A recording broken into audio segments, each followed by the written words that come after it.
오늘 하나님의 말씀은 느헤미야 8장 13절에서 18절까지에 있는 말씀입니다. 구약성경 738쪽에 있습니다. 찾으신 줄 알고 제가 먼저 봉독을 합니다. 그 이튿날 뭇 백성의 족장들과 제사장들과 레위 사람들이 율법의 말씀을 밝히 알고자 하여 학사 에스라에게 모여서 율법에 기록된 바를 본즉 여호와께서 모세를 통하여 명령하시기를 이스라엘 자손은 일곱째 달 절기에 초막에서 거할지니라 하였고, 또 일러스되 모든 성읍과 예루살렘에 공포하여 이르기를 너희는 산에 가서 감람나무와 가지와 들감람나무 가지와 화석류 나무 가지와 종려나무 가지와 기타 무성한 나무 가지를 가져다가 기록한 바를 따라 초막을 지으라 하라 한지라. 백성이 이에 나가서 나뭇가지를 가져다가 혹은 지붕 위에 혹은 뜰 안에 혹은 하나님의 전뜰에 혹은 숨은 광장에 혹은 에브라임 문 광장에 초막을 짓되 사로잡혔다가 돌아온 회중이 다 초막을 짓고 그 안에서 거하니 눈의 아들 여호수아 때로부터 그날까지 이스라엘 자손이 이같이 행한 일이 없었으므로 이에 크게 기뻐하며 다같이 에스라는 첫날부터 끝날까지 날마다 하나님의 율법책을 낭독하고 무리가 이레 동안 절기를 지키고 여덟째 날에 규례를 따라 성회를 열었느니라. 아멘. 할렐루야. 기나긴 코로나 아직 다 끝나진 않았지만 기나긴 터널을 통과해 온 것 같아요. 한 2년이라는 시간 좀 넘게 여러분 우리가 그동안 이 팬데믹의 상황에서 예배도 온전히 드리지 못하고 또 성도들 간에 온전한 교제와 만남이 있지 못했는데, 또 우리 부활주일을 맞이해서 이렇게 성도님들이 한자리에 모일 수 있는 이러한 기회와 은혜를 주신 하나님 앞에 감사와 영광을 돌립니다. 너무 감사드리고 제가 참 우리 성도님들이 이렇게 나오니까 얼마나 반가워 기쁜지 몰라요. 예. 그동안 가족들하고 또 우리 권사님 한두 분하고 예배드리다가 이렇게 같이 예배드리니까 제가 이렇게 기쁜데 하나님은 얼마나 기뻐하시겠어요. 여러분 날마다 이 예배의 자리 같이 지켜주시고 하나님 앞에 예배드리는 우리 목양교회 성도 여러분들이 되시기를 간절히 축원합니다. 자, 오늘은 부활의 의미라는 제목으로 여러분들에게 말씀을 좀 증거하려고 합니다. 한 왕이 배신한 그 신하에게 사형 선고를 내렸습니다. 사형장에 이제 그 신하가 끌려갔어요. 근데 사형이 집행되기 전까지 갇혀 있을 감옥으로 끌려가는데 이 배신한 신하가 왕을 욕하는 거예요. 나를 사형에 처한 왕은 저주나 받아라. 감옥에 가라. 저 지옥에나 떨어져라. 막 소리를 쳤습니다. 그 신하를 후송해 간 신하들이 돌아왔는데 왕이 물어요. 야, 그자가 끌려가면서 무슨 소리를 하더냐? 한 신하가 거짓말로 대답을 합니다. 폐하, 그자가 말했습니다. 내가 죽을 죄를 지었다. 폐하께 죄송하다. 그렇게 얘기를 하는 거예요. 그랬더니 이 왕이 내심 마음이 풀렸어요. 그래? 그러면 그자 사형시키지 말고 살려줘라. 그러는 거예요. 그러자 함께 갔던 다른 신하가 말하죠. 폐하, 저 사람이 말한 건 거짓말입니다. 진실을 아셔야 됩니다. 깜짝 놀랐어요. 진실이 뭐냐? 아뢰옵기 죄송하지만 그놈이 가면서 저주받을 왕 지옥에나 꺼져라. 이렇게 왕을 욕했습니다. 근데 그때 왕이 그 사실대로 말한 신하에게 이렇게 얘기를 했다는 겁니다. 지금 자네가 말한 진실은 선이 아니야. 선은 사람을 살리는 게 선이야. 비록 거짓말을 하더라도 사람을 살려야 돼. 결국에 이 왕은 사형받아야 될 그 신하를 덮어준 신하도 사랑하고 사랑받아야 될 신하도 목숨을 살려주었다는 거예요. 여러분, 하나님은 항상 우리에게 은혜를 베풀어서 우리를 살리시는 분이십니다. 아멘. 여러분, 우리를 살리세요. 항상 우리를 살리시는 분이세요. 여러분들이 어려움에 처했을 때, 여러분들이 공고를 당하고 여러분의 마음이 상처를 입고 여러분이 정말 주저앉아 있고 절망적인 그런 순간 가운데 있을 때, 하나님은 여러분들을 버리시는 분이 아니라 하나님은 여러분들을 살리시는 분이십니다. 중요한 것은 어떻게 우리를 살려주기 원하시냐 하는 거죠. 그게 오늘 이 부활주일에 우리가 생각해 봐야 될 것입니다. 오늘 제가 읽어드린 본문의 말씀은 이런 거예요. 에스라가 율법책을 가져와 가지고 낭독을 합니다. 지금 이때는 배경이 어떤 때냐면 이스라엘 민족이 바벨론에 다 멸망을 당했어요. 그리고 포로로 다 끌려갔단 말이에요. 그리고 하나님이 약속하신 대로 70년 만에 1차, 2차, 3차에 거쳐서 그 포로들이 다시 귀환을 합니다. 자기네 나라로 다시 돌아와요. 근데 돌아와 보니까 이미 다 폐허가 됐거든요.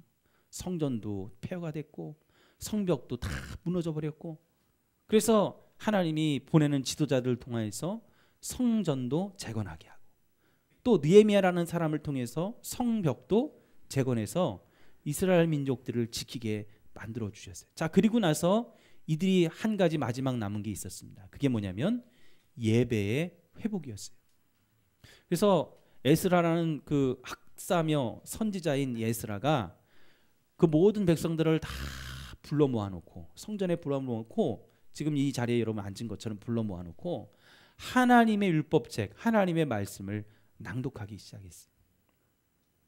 자, 거기에 이제 낭독하다가 보니까 그러죠. 울지 말아라. 이들이 막 하나님의 말씀에 감동을 받아가지고 우는데, 울지 말아라. 하나님을 기뻐해라. 그것이 너희의 힘이 될 것이다. 그리고 나서 막 낭독되어지는 하나님의 말씀을 거기에 있는 제사장과 레위 사람들이 해석을 해 주었습니다. 자, 그러다가 중요한 말씀 하나를 발견하게 돼요. 오늘 14절에 나와 있는데요.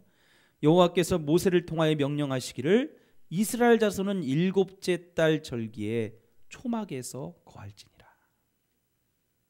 자, 율법을 낭독하고 가르치다가 하나님께서 말씀하신 내용을 읽었는데 그게 무슨 내용이냐면 초막절에 관한 내용이에요. 근데 딱 지금 이스라엘 민족들이 성전에 모여서 율법을 낭독하던 그 시기가 어떤 시기냐면 초막절이라는 절기를 지켜야 되는 그러한 시기였던 겁니다. 그래서 실제로 공포를 합니다. 자, 지금부터 우리는 이 초막절은 일주일 동안 지킵니다. 그래서 자기 집이 아닌 산에서 나뭇가지를 꺾어다가 진짜 초막, 텐트 같은 초막을 지어요. 아까도 여기 말씀에도 읽었죠. 어디 뭐 수문화 광장이든지 지붕 위에든지 뜰 안에든지 막 밖에다가, 내 집이 아닌 밖에다가 초막을 지어놓고 거기서 일주일 동안 사는 거예요. 자, 그 초막절을 지키겠다고 나뭇가지를 꺾어와서 초막을 지어서 초막절을 지켰어요. 근데 오늘 본문에 보니까 이상한 내용이 하나 나와요. 그게 뭐냐면 이 초막절이 눈의 아들 여호수아 때부터 지금까지 포로로 잡혀갔다가 다시 돌아온 이들의 그 시기, 이 당시까지 이같이 행한 일이 없었다. 그리고 그 끝나는 초막절이 끝나는 날에 큰 성회를 열었다는 것이 오늘 본문의 내용인데, 여러분 잘 보세요. 초막절이 여호수아 때부터 지금까지 에스라가 하나님의 율법을 포로에서 귀환해 가지고 낭독하던 그때까지 초막절이 이같이 지켜진 적이 없었다라고 그렇게 얘기를 합니다. 자, 이 말이 도대체 무슨 말일까? 초막절을 한 번도 안 지켰다는 얘기일까요? 그게 아닙니다. 문자적으로는 초막절을 지키지 않았다는 의미로 보이지만 그게 아니라 성경에 보면은 그동안 초막절을 계속해서 지켜왔어요. 사사기에도 열왕기상에도 역대상에도 쭉 그 내용들이 나오고 있어요. 초막절은 계속해서 지켜왔습니다. 심지어 바벨론 포로로 잡혀간 때에도, 아니 귀환한 바로 그 직후에 폐허가 돼서 아무것도 안 남은 그런 상황에도 이 초막절은 지켜지고 있었어요. 그럼 무슨 뜻이냐? 여러분, 이 말은 초막절을 한 번도 지키지 않았다는 얘기가 아니고 모세의 율법이 말하는 그 정신에 입각해서 철저하게 초막절을 지킨 적이 없었다라는 얘기. 다시 말하면 초막절을 지키기는 지켰는데 대충 지켰다는 겁니다. 제대로 지킨 적이 없다는 거예요. 그러면 중요한 것은 왜 초막절을 이제 와서 철저히 지키냐? 그동안은 초막절을 지킨 게 초막절이 아니에요? 나뭇가지 꺾어다가 초막을 쥐어놓고 그 안에서 일주일 동안 살면서 다 절기를 지켰는데 그것은 제대로 안 지킨 거고, 지금 와가지고 지킨 거는 제대로 지켰다라는 말이 성립이 안 되잖아요. 왜 그렇게 얘기했을까? 여러분, 초막절이라는 절기는 이런 겁니다. 이스라엘 백성이 애굽에서 탈출을 하죠. 그리고 광야에서 40년 동안 생활을 합니다. 그러니까 광야에는 아무것도 없잖아요. 그래서 그 광야 40년 동안 떠돌이 생활을 한 거예요. 하나님이 그 불기둥이, 구름기둥이 이렇게 딱 자리 잡고 구름기둥이 붕 떠가지고 이동하면 이스라엘 백성들은 막 텐트를 정리해가지고 짐을 정리해서 그 구름기둥 따라가는 거예요. 하나님이 이동하라 그러면 정리해서 따라가고, 구름기둥이 딱 멈추면 그 자리에 다시 다 텐트를 치고 거기서 사는 거예요. 일주일이 됐든 한 달이 됐든 1년이 됐든 거기서 계속 있다가 구름기둥이 움직이면 다시 이동을 하는 거죠. 그러니까 떠돌이 생활을 한 거예요. 아무것도 없었어요. 그런 광야 40년 동안에 아무것도 없었는데 하나님이 먹여주시고 입혀주시고, 그들이 목마를 때 물을 주시고, 그들이 고기 먹고 싶다고 할 때 고기를 보내주시고, 그러니까 하나님이 인도해 주시고 보호해 주신 그 지켜주신 은혜에 감사하는 것, 그것을 기념하는 절기가 초막절이에요. 그래서 초막을 딱 지어놓고 일주일 동안 살면서, 그래, 광야에서 우리가 이렇게 힘들었지, 우리가 이렇게 살아왔지, 우리 조상들이 이런 힘든 고생을 했지. 근데 그때 누가 지켜주셨다? 하나님이 지켜주셨다. 그걸 기념하는 절기가 초막절입니다. 자, 그러면 이 초막절을 이스라엘 백성들이 지키는 것이 무슨 의미를 우리에게 주고 있습니까? 초막절은 이스라엘 백성들이 광야에서 나그네처럼 사는 것을 말해요. 나그네에게 가장 필요한 게 뭡니까? 그것도 사막에서. 그것은 다름 아닌 물입니다. 먹을 것을 안 먹고는 여러분 오래 버틸 수 있어요. 근데 물을 안 먹고는 3일을 버티지 못합니다. 광야에서 가장 중요한 건, 나그네에게 가장 중요한 것은 물이었습니다. 이스라엘 백성들이 광야에서 마실 물이 없을 때 하나님이 반석을 쳐서 생수가 쏟아져 나오게 하셨어요. 이스라엘 백성들의 목마름을 채워주시고 죽지 않도록 만들어 주셨습니다. 너희가 죽지 않고 광야에서 살게 하신 것, 가나안 땅, 약속하신 하나님이 가나안 땅에 들어가게 하신 것, 이것 다 하나님의 은혜라는 거죠. 오늘 우리도 마찬가지예요. 우리도 나그네 인생을 살고 있습니다. 여러분들이 지금 사는 이 세상은 여러분들의 본향이 아닙니다. 여러분들이 머물 곳이 아니에요. 여러분들이 7, 80년, 길게는 100년을 살다가 원래 본향인 하늘나라로 돌아가야 될, 잠시 머무는 곳이 바로 이 세상입니다. 우리도 봐도 나그네의 인생을 살고 있습니다. 그런데 그때까지, 우리가 하나님 나라 가기까지 이 나그네 인생, 험악한 세상에서 살아가야 되는데 우리 힘으로는 살 수 없다는 거예요. 광야에서 물이 없으면 살 수 없듯이, 그리고 그 광야에서 하나님이 물을 주어 그들을 살게 하셨듯이, 우리가 이 세상에서 살아갈 때 우리가 살아갈 수 있는 비결은 다른 게 아니라 하나님이 우리를 지켜주셔야 된다는 거예요. 이 세상을 이기고 승리하는 비결은 성경에 나와 있죠. 한번 따라해 봅시다. 우리 배에서 생수의 강이 흘러넘쳐야 된다. 그러니까 광야에서는 육체의 목마름이 해결되면 살 수 있습니다. 근데 이 세상에서는 내 영혼의 목마름이 해결이 되어져야 돼요. 얼마 전에 누구 얘기를 들으니까 엊그저께 이제 목사님들이 저희 교회를 오셨어요. 이따 얘기하겠지만 작업하러 오셨다가 어떤 목사님이 그런 얘기하는, 미국에 사는 어떤 후배 목사님이 자기가 잘 아는 분이 있었는데 막 포르쉐를 끌고 다녔는데도 결국에는 순간 안 좋은 선택을 하셔서 자살하셨다는 거예요. 그 얘기를 듣는데, 야, 이거 뭐 돈이 많아도 영혼의 목마름이 채워지지 않으니까 살아갈 수 없는 거구나. 그걸 느끼게 됐어요. 그러니까 우리는 영혼의 목마름이 해결되어져야 되는데 그것이 이 세상을 이기고 승리하는 비결이라고 성경에 나와 있다는 거예요. 이 요한복음 7장 37절에 39절에 분명히 나와 있잖아요. 명절 끝날 곧 큰 날에 예수께서 외쳐 이르시되 누구든지 목마르거든 내게로 와서 마시다. 나를 믿는 자는 성경의 이름과 같이 그 배에서 생수의 강이 흘러 나오리라 하시니 이는 그를 믿는 자들이 받을 성령을 가리켜 말씀하신 것이라. 정말 중요한 말씀이죠. 이 세상 살아갈 때 누구든지 다 목마를 거야. 목마르지 않는 사람은 없습니다. 저도 목사인 저도 목마르고 여기 앉아있는 여러분들도 목마릅니다. 그런데 나를 믿는 자는 성경에서 말했듯이 성경에서 비결을 얘기했듯이 이 세상을 이기고 승리하는 비결을 알려주고 있는데 내 배에서 생수의 강이 흘러나오는 거다. 근데 그 생수의 강을 가리켜 뭐라고 얘기하고 있습니다. 뭐라고 얘기하고 있어요? 그를 믿을 예수님을 믿을 자들이 받을 성령이라고 얘기하고 있는 거예요. 그러니까 성령이 내 안에 오셔서 나와 함께 하셔서 나를 도우시면 내 영혼의 목마름을 해결할 수 있다고 말씀을 하고 있는 거죠. 이 세상에서 두려움과 불안과 많은 문제, 어려움, 고통 속에서 사는데 여러분 성령이 내 옆에 계셔서 도우실 때 우리는 이 세상을 다르게 살아갈 수 있는 거예요. 자, 오늘 이 본문에 나온 이스라엘 백성들은 이걸 깨달은 거예요.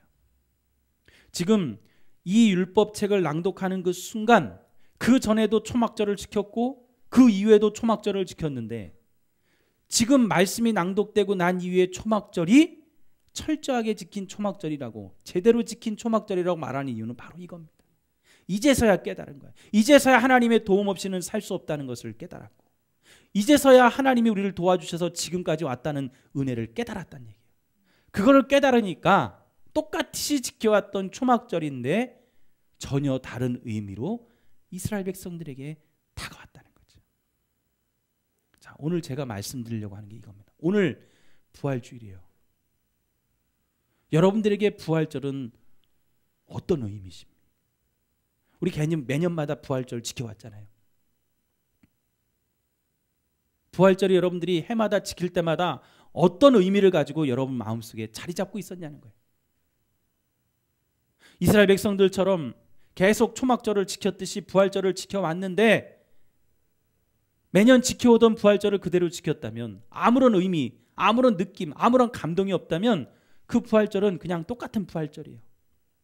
그러나 오늘 이 부활절에 대한 의미를 알고 지킨다면 우리에게는 전혀 다른 의미로 나타나는 부활절이 될 수 있는 겁니다. 그럼 부활절의 의미가 뭐냐? 한 번만 더 따라합시다. 부활절은 생명이다. 생명을 주는 거예요. 그 생명에 대한 의미를 여러분 확신을 갖고 있어야 돼요. 저는 목사이기에 장례식을 다른 일반 성도들보다 많이 참여합니다. 또 제가 집례한 장례식도 많아요. 저는 서울에서 부목사로 있을 때도 그렇지만 수련목 전도사로 있을 때도 저희 교회 부교육자 부목사가 없었기 때문에 담임 목사님이 어디 출타하시고 장례가 나면 제가 그 모든 집례를 다 했어요. 임종 예배부터 입관, 발인, 나중에는 뭐 납고를당 예식뿐만 아니라 하관 예배까지 제가 모든 것을 다 처음부터 끝까지 집례를 해본 사람이에요. 제가 그 집례를 할 때마다 예배 드릴 때마다 빠지지 않고 했던 말이 뭐냐면 바로 그겁니다. 천국에서 다시 만날 소망을 가지고 위로함을 받으시길 바랍니다. 믿고 있어요. 저도 믿었어요. 그 말을 하면서도 믿었는데 제게 그 말이 현실적으로 다가온 때가 있었어요. 얼마 전에 저희 어머니를 천국에 보내드렸죠. 천국에 보내드리면서 그때 저에게 그것이 현실적으로 다가왔어요. 사람이 죽는 장례식을 많이 경험해봤지만 제 부모가 제 가족이 죽는 걸 처음 아직도 저는 실감이 나질 않아요. 병원에 가면 계실 것 같고 대전에 가면 아직도 누워 계실 것 같은 그런 생각이 들지만 그런데도 그 장례식장에서 제가 가진 확신은 생명에 대한 확신이었어요. 그래 어머니 돌아가셨지만 언제? 다시 천국에서 어머니를 만날 수 있다는 소망. 생명에 대한 확신이 있었기에 저는 그 장례를 마치고 지금도 제가 이런 삶을 살아갈 수가 있는 거예요. 만약 그 확신이 없다면 아직도 제 마음은 우울했을 거예요. 아직도 제 마음은 힘들었을 거예요. 아직도 제 마음은 여러 가지 죄책감이 들었을 거고 좌절감이 들었을 거고 보고 싶은 마음의 그리움에 여러 가지로 마음이 힘들었을 거예요. 근데 제 안에 들었던 확신은 생명의 확신이었어요. 그 이후로 부활에 대한 의미가 저에게는 달라졌어요. 부활은 생명이다. 왜? 예수님이 부활하심으로 말미암아 그를 믿는 모든 자들은 이미 부활을 다시 경험할 수 있다고 주님이 말씀해 주셨거든요. 죽은 자도 여기 있는 사람도 저도 다 부활합니다. 근데 무슨 부활이에요? 옛날에는 그렇게 말씀들을 했어요. 화장을 절대 하면 안 된대요. 왜? 부활해야 되니까. 그래서 죽었던 자가 다시 살아나야 되니까 육체를 가지고 부활하는 줄 알고 화장을 안 했어요. 그냥 다 관에 묻었단 말이에요. 근데 성경에서 말하는 그 부활은 육체의 부활이 아니에요. 영의 부활입니다. 그래서 옛날 성경에는 신령한 몸이라고 하죠. 근데 지금 우리 개정판 성경에는 영의 몸이라고 했어요. 영이 부활하는 거예요. 내 안에 있는 영이 부활해서 그 영이 다시 몸으로 변화하는 거예요. 영의 몸이에요. 영의 몸. 신령한 몸. 그 몸이 나중에 부활해서 하나님 나라에 가서 영원히 살게 되는 거죠. 그게 부활입니다. 저와 여러분들은 이 부활에 대한 소망을 가지시기를 간절히 축원합니다. 그래서 이제는 여러분들의 부활의 의미가 달라져야 됩니다. 그래, 생명에 대한 확신. 하나님이 내게 생명 주셨고 내 부모님에게 생명 주셨고 내 자녀들에게 생명 주셨다. 그래, 혹시 안타까운 이별을 했을지라도 우리가 가져야 될 소망은 다시 천국에서 만나게 될 소망. 저는 아직도 이 자리를 보면 전승훈 권사님이 떠오릅니다. 아무도 없는 성전에 제가 이렇게 나와서 볼 때마다 이 자리가 저에게는 아주 특별한 자리예요. 권사님 보고 싶죠?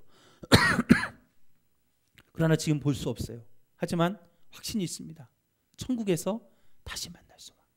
그게 생명에 대한 확신입니다. 사랑하는 성도 여러분, 우리의 부활절은 어떤 부활절이 되어야 됩니까? 아직도 주님 부활하셨습니다. 우리가 그 한마디로 똑같이 감사하는 마음으로 흘러가는 그냥 부활절은 아닙니까? 주님의 부활을 믿는 그 순간부터 죄송합니다. 성령 하나님은 우리에게 와 계십니다. 우리 안에 들어오셔서 찢기고 상처난 우리의 마음을 치유해 주시고 절망하고 신음할 때 찾아오셔서 이게 끝이 아니라고. 내가 세상을 이겼고 부활했듯이 너도 부활할 것이라. 너는 귀한 존재고 너는 사랑받을 만한 존재고 너는 내가 사랑하는 존재라고 지금도 말씀하고 계시는 거예요. 이제는 이전까지의 부활의 의미와 다른 여러분들에게 생명의 확신을 갖는 승리의 부활이 있으셔서 오늘 저와 여러분들 모두가 그래 이 부활에 대한 의미를 다시 한번 깨달을 수 있는 우리 모든 목양교회 성도 여러분들이 다 되시기를 간절히 축원합니다. 기도하시겠습니다.